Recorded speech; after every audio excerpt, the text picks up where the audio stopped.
Good morning again, everyone. Thank you for being here. I'm Dwight D. Riggle, Commander of Veterans of Foreign War Post 1170 here in Middletown. We are honored and pleased to host this event this morning as we correct an oversight of 9 years for our comrade Sergeant Wethington.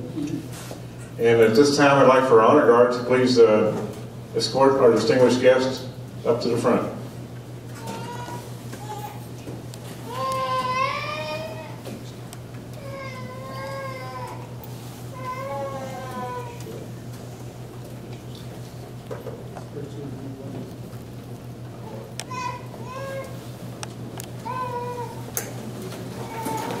Yes, please stand.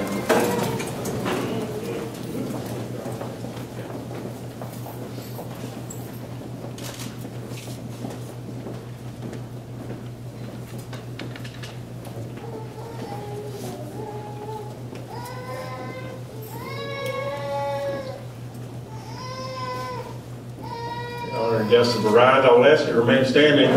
I asked our Veterans of Foreign War Post 1170 Honor Guard to present the colors. Following that, we will follow me with the Pledge of Allegiance to the flag of the United States of America.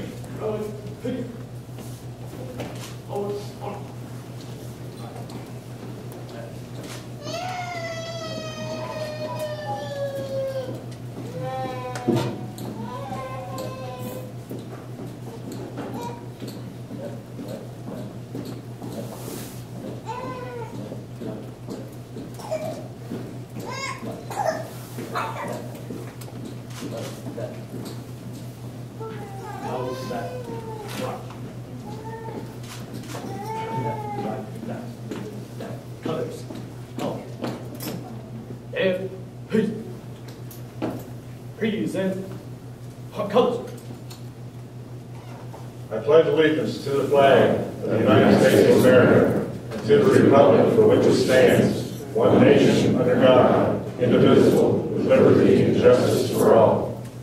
Order, arms. Order, arms. Right, peace. Order, march. Left, right. Left, right, left. Column, left. March. Left, right. Left, right. Right, left. Left, right, left. Right, left. Left, right. Colors. Hold. Left, peace. Order, hold. Thank you. You may be seated. Among our other distinguished guests who will be introduced further in the program, I want to welcome our Department of Kentucky Commander, Joe Schnitterbaum, VFW Commander. Thank you, sir, for being here.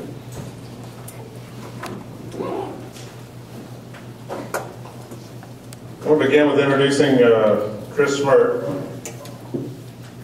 who is the commander of the Military Order of Purple Heart, Bluegrass Chapter 146, established in 1943. Chris is a current conflict Operation Iraqi Freedom Purple Heart recipient. Chris, your remarks? Commander.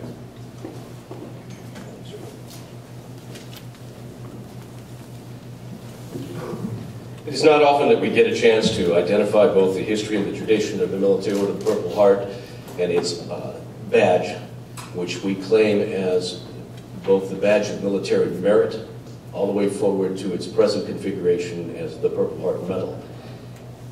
So there are a few items that I've wanted to highlight. Edward A. Guest mentioned that courage isn't a brilliant dash, a daring deed in a moment's flash. It isn't an instantaneous thing born of despair or a sudden spring, but it's something deep in the soul of man that is working hard to serve some plan. And it's with that that General George Washington, in August 7th of 1782, with the hostilities ending, designated that there was a need to recognize the enlisted with some sort of honorarium, some sort of award. Congress could not, at that time in its fledgling existence, actually execute an award, so under a general order, just off the Hudson, he established both the badge of distinction and the badge of military merit. And it is that badge of military merit that the oldest continuous award, which is now known as the Purple Heart, claims its heritage. This original badge was made of purple silk, edged with silver, with lace and binding, and it was on a wool background. Once it was embroidered with a leaf design, and a Sergeant Elia Churchill had the word merit also embroidered upon it. The heart symbolized courage and devotion, and the purple is associated with both royalty and would stand out on every uniform. So on April 17th of 1783, a new board recommended 2 additional candidates, a Sergeant William Brown of the 5th Connecticut Regiment, Elijah Churchill of the 4th Troop of the 2nd Light Dragoons, and a 3rd candidate finally, within the records that we are able to identify, a Daniel Bissett of the 2nd Connecticut Regiment. And he was one of the designees that we have. The frustration that we have, like with everything, records get lost, and over time, the award of the Badge of Military Merit sort of lost favor, but it was never out of a designation, it was never out of the official inventory. But because of that, in 1928, the Army Chief of Staff, then a General Charles Perlott Summerall, ordered that a draft bill go through Congress and that a long-neglected award be revived. And it was a successor to General Summerall, General Douglas MacArthur, in cooperation with the Commission of Fine Arts, had revisited the program, and in 1931 and 32, a sketch was submitted by the Heraldic Office of the Quartermaster General for this new design, and it is now the medal that you will see today, the Purple Heart Medal. Back then, President Hoover, under executive order, took this new design and created the Military Order of the Purple Heart.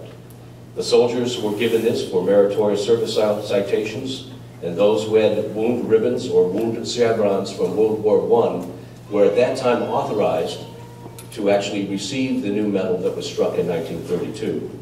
General Douglas MacArthur, because of wounds that he had sustained in World War I, was the first recipient. And this was done on the bicentennial of General George Washington's birth. Early in its presentation, the Purple Heart was exclusively an Army award from 1932 to 1942, and they were for wounds as well as meritorious action. However, later on, Congress made the eligibility to members of all the different services, and by an additional executive order in December of 1943, all service injuries were going to be recognized, and it was no longer a meritorious medal.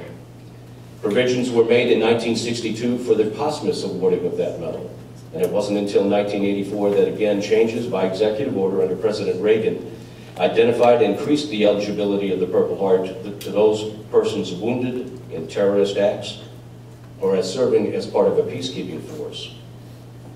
And finally, an expansion by the request of the individuals of this award went forward to say that former prisoners of war wounded before April of 1962 would also be given this designation in high honor.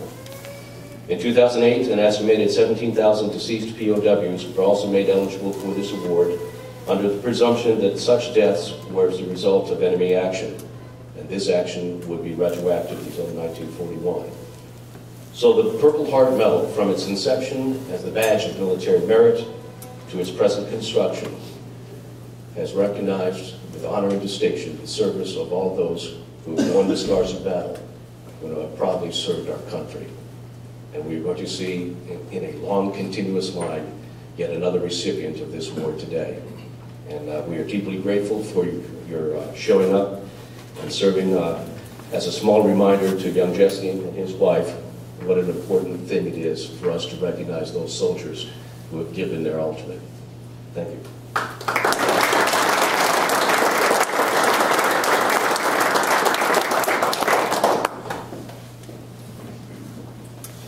I apologize, oversight on my part. I forgot our invocation. Please welcome Brigadier General Patrick Dolan, who recently retired as Senior Chaplain of the National Guard for our nation. I apologize, sir. Please remain seated, but join in prayer if you wish. Lord God, in your kindness and mercy, please be with us here today as we celebrate the awarding of the Purple Heart Medal to our fellow National Guardsman, Jesse Wethington. Be with him and his family, Lord, as they have suffered with him the anguish of wounds, visible and invisible, and have lifted him up in prayer to you. Be with our military still fighting for the freedoms we cherish, which have come from your almighty hand, but which others continue to try to take from us. Be also with our government leaders, we pray, O Lord, as they make difficult decisions involving war and peace, economy and justice, and all the other burdens that come with national responsibility. But most of all, Lord, be in our hearts and minds today, our hands and our voices, as we each try in our own limited ways to bring you to others and to serve you every day of our lives. We ask this of you, who are that one Lord and God, true and living, today and forever. Amen. Amen.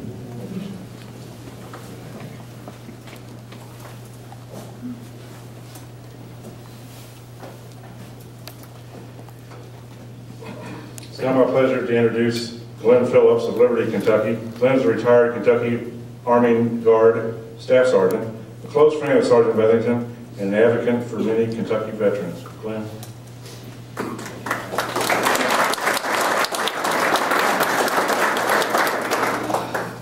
First had a prepared speech, but I thought it'd be better to speak from the heart about Sergeant Jesse Wethington's service. Jesse's service started, if you go backwards, to 2002.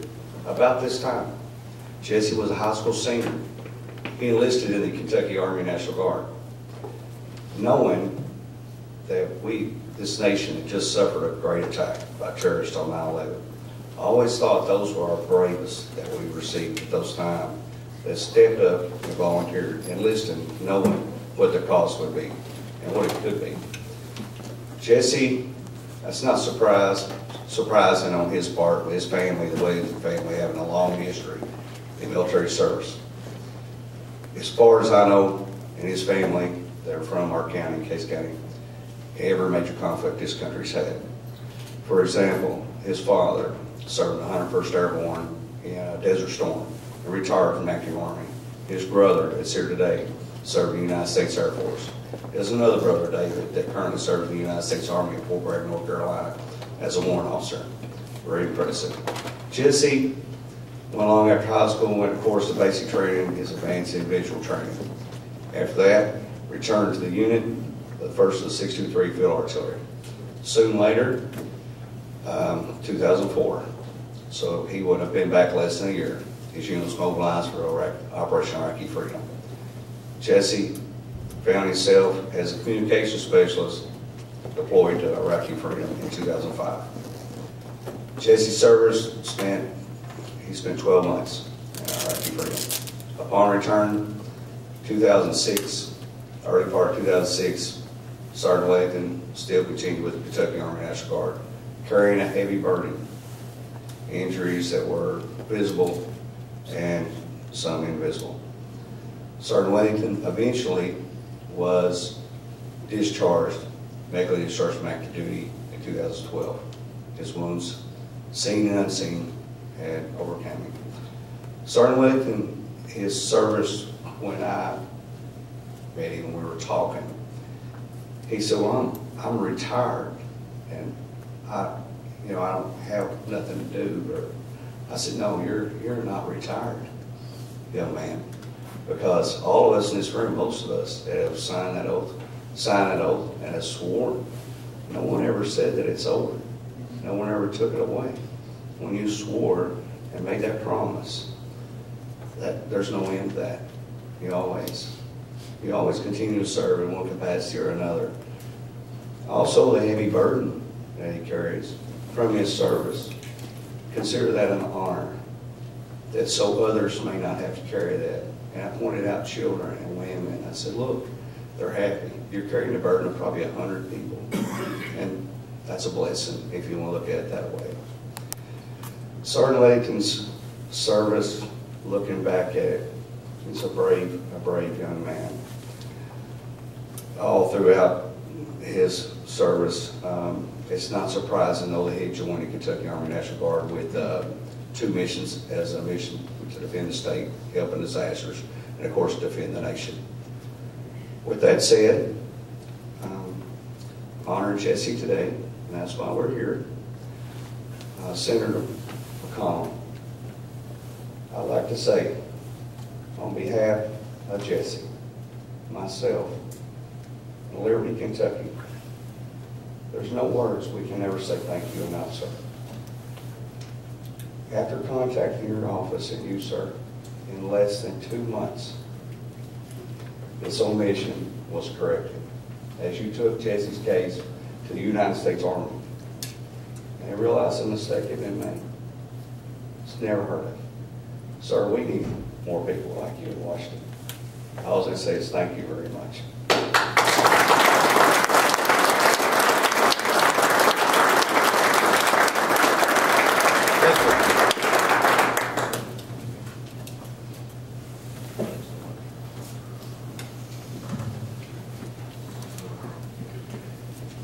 It's now my honor to welcome United States Senate Republican leader Mitch McConnell.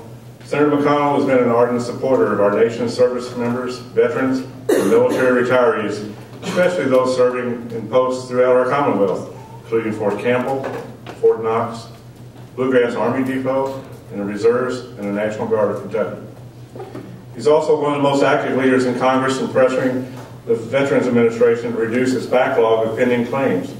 He delivered a high-profile speech at last year's Veterans of Foreign War National Convention here in Louisville that helped bring this issue to the forefront, which seemed to spur the administration to finally focus on this problem. As Senator McConnell said in that speech, every American who served made a solemn promise to this country. The least your government can do is to uphold its promise to you in return. We must never break faith with the American veteran. We thank Senator McConnell for his commitment to those who have served our country. We appreciate the opportunity to hear from him today. Please welcome Senator Mitch McConnell.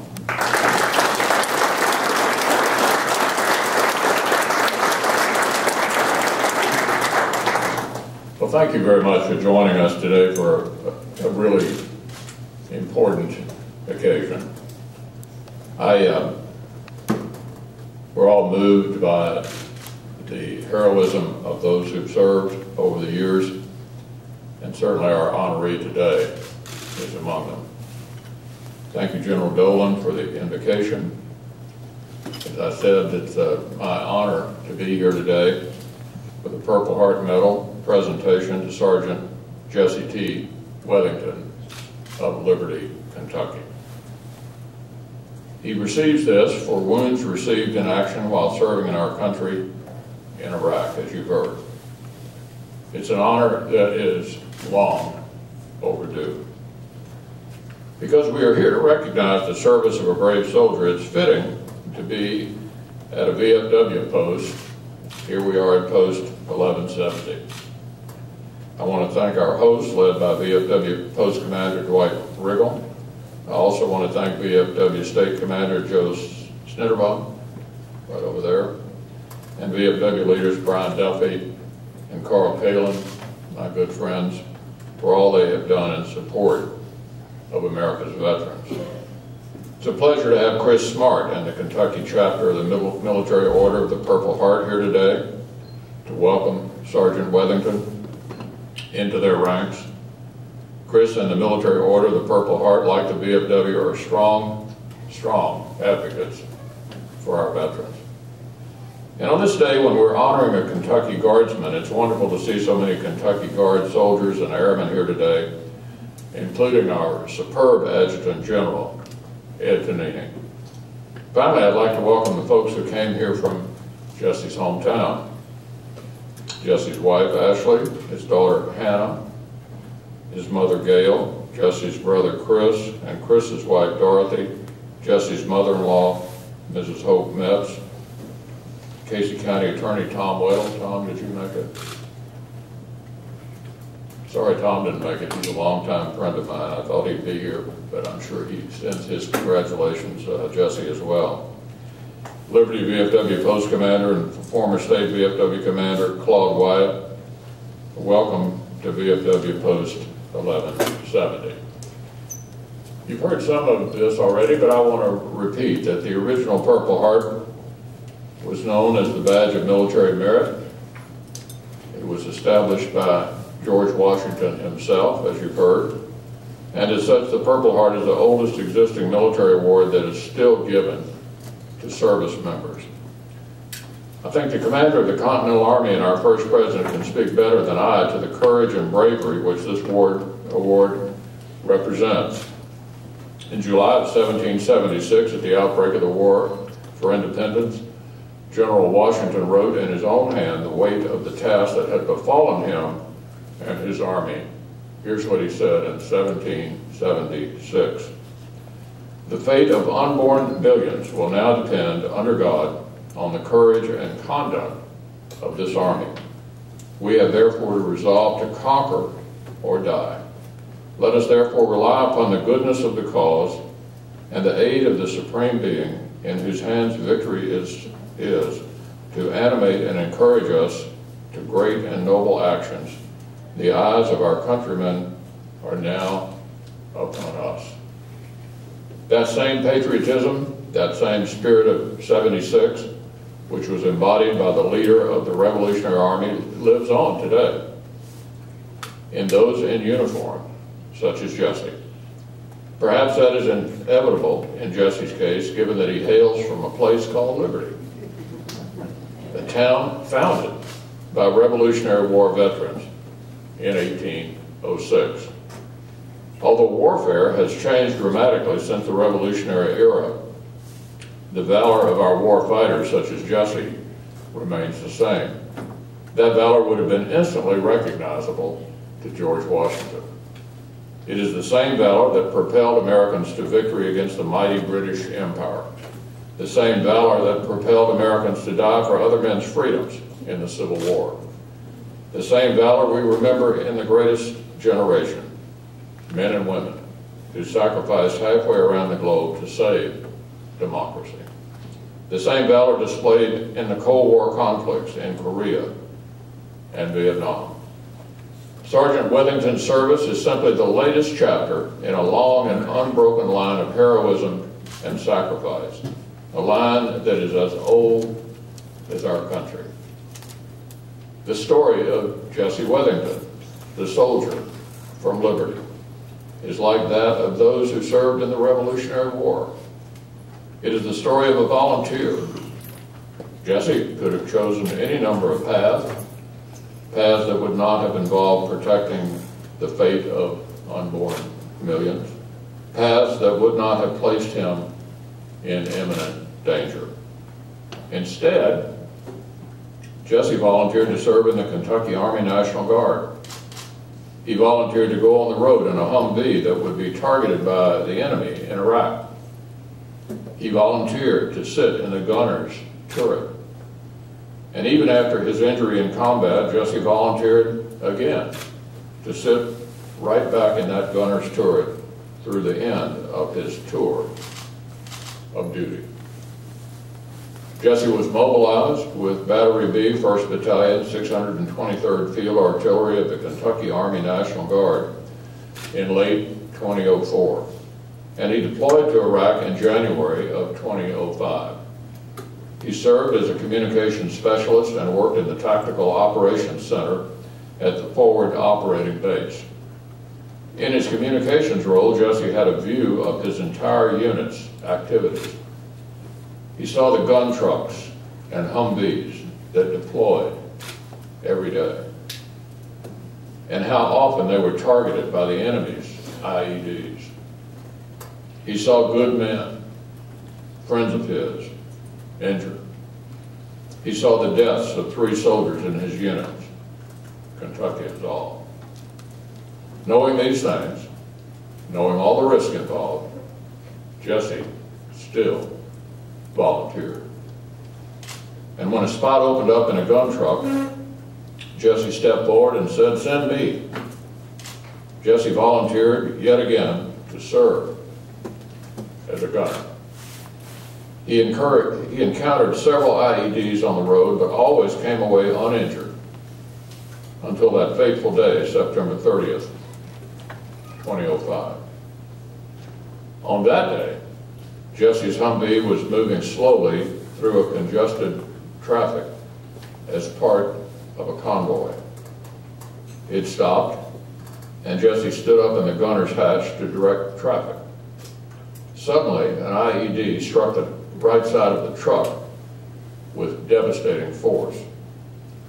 The impact from the blast was so great it sent shrapnel hurtling through the back window, just missing Jesse's right leg and embedding itself into a storage bin within the Humvee. Jesse suffered injury to his throat and the back of his head. After the explosion, he could not hear, and his vision and thoughts were blurred. Yet amazingly, he continued the mission. Upon returning to the base, Jesse received medical care, and after a few days of light duty, returned to the gunner's turret again.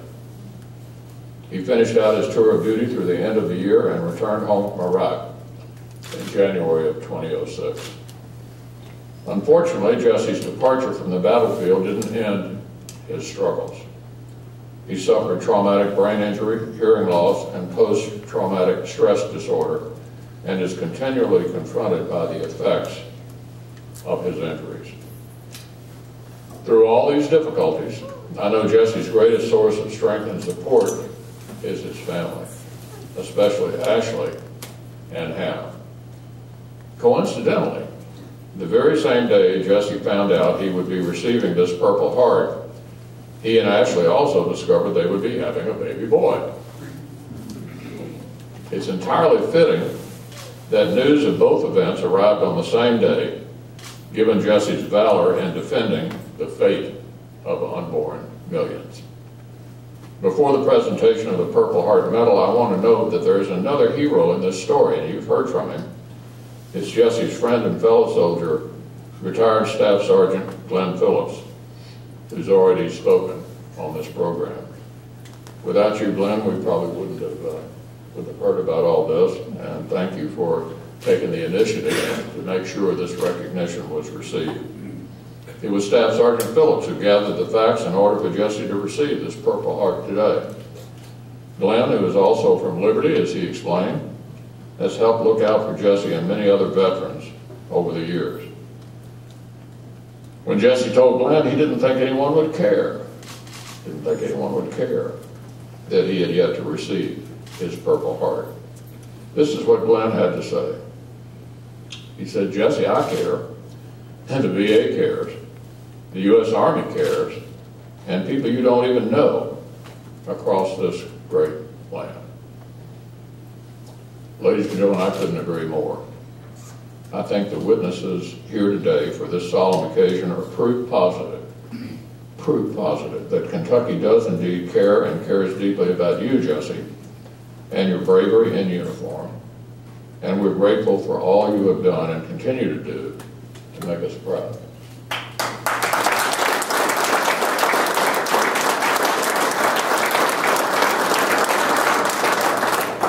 And I also believe that many people who are not here today, including one day your son, will see how you served in Iraq with dignity and honor. We'll see that you continue to carry yourself with dignity and honor here at home, and we'll see the Purple Heart proclamation of your heroism. And they too will be moved by your service and by your sacrifice. Now, the presentation of this Purple Heart Medal is just a small recognition of the wealth of respect you deserve for your service to our country, your service in protecting all of us, and your service to the values that make America the greatest nation on earth, values expressed by General Washington and the men who founded a place called Liberty more than 2 centuries ago. Now the solemn moment we've gathered here today for has arrived. And Sergeant Wethington, if you and Ashley and Hannah will please join me for the reading of the proclamation and the presentation of the Purple Heart Medal.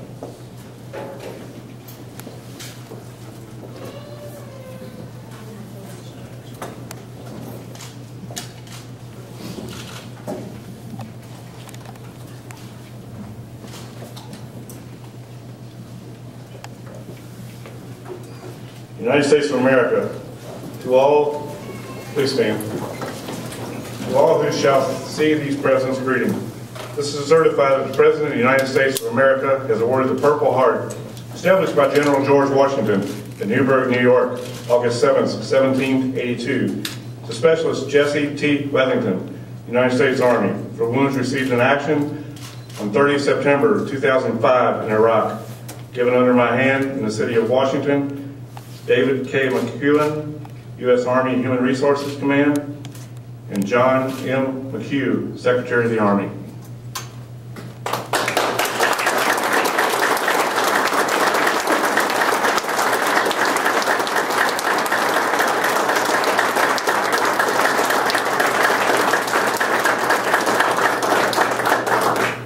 Jesse, would you like to say a few words to introduce your family?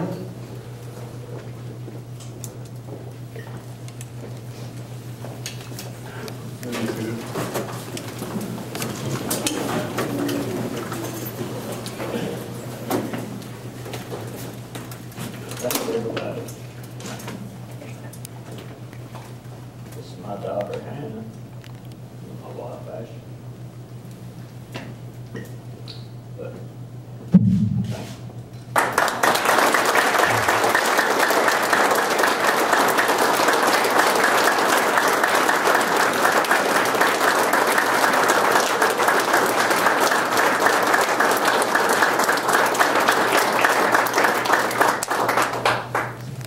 Thank you again, Jesse, and your family, and all families of veterans for their support, because they couldn't do what they do without you. We appreciate it. It's now my pleasure to introduce the 52nd Adjutant General of the Commonwealth of Kentucky, Major General Edward W. Tonini. General Tonini serves as the Commanding General of both the Army and Air National Guards in Kentucky, leading 8,400 citizen soldiers and airmen. General Tonini also manages the Kentucky Department of Military Affairs and the Division of Emergency Management, supporting the state response efforts in times of state and national emergencies. He is currently our nation's senior National Guard Adjutant General, as he serves as President of the Adjutant Generals Association of the United States, and also a vice member of our VFW post here. We appreciate it, and a longtime friend of mine. Let's welcome General Tonini.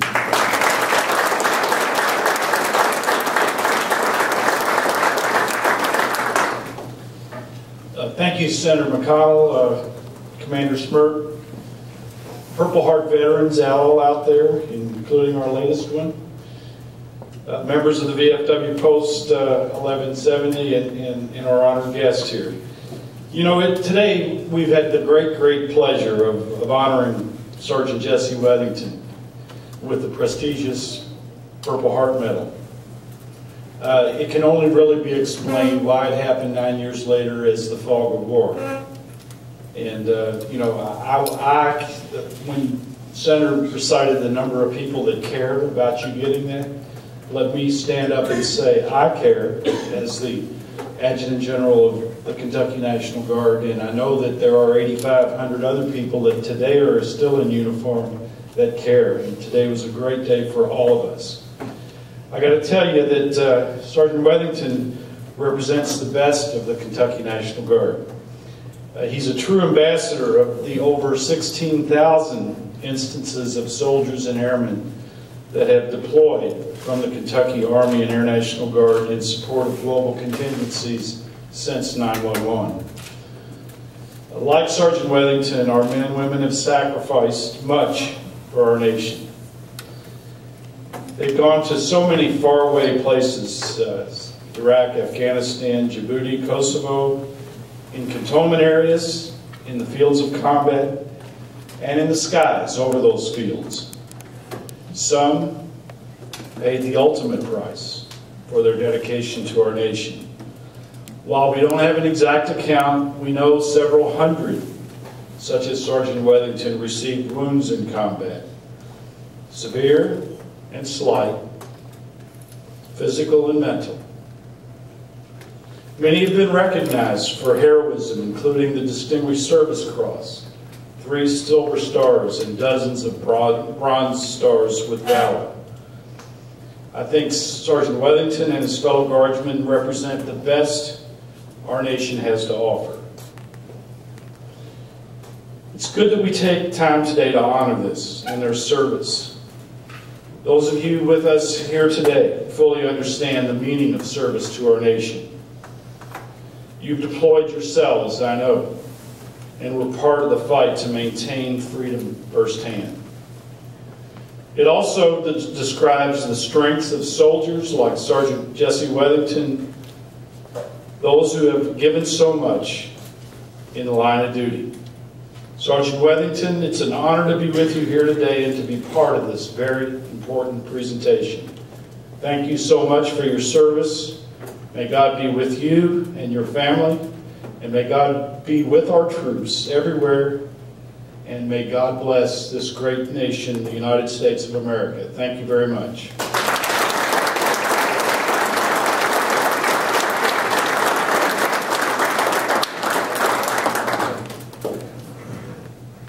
Once again, thank you all for being here this morning for this honored service. To honor our comrade, Sergeant Wethington, and his family. That concludes our ceremony. Again, if you care for refreshments, please join us in our lounge.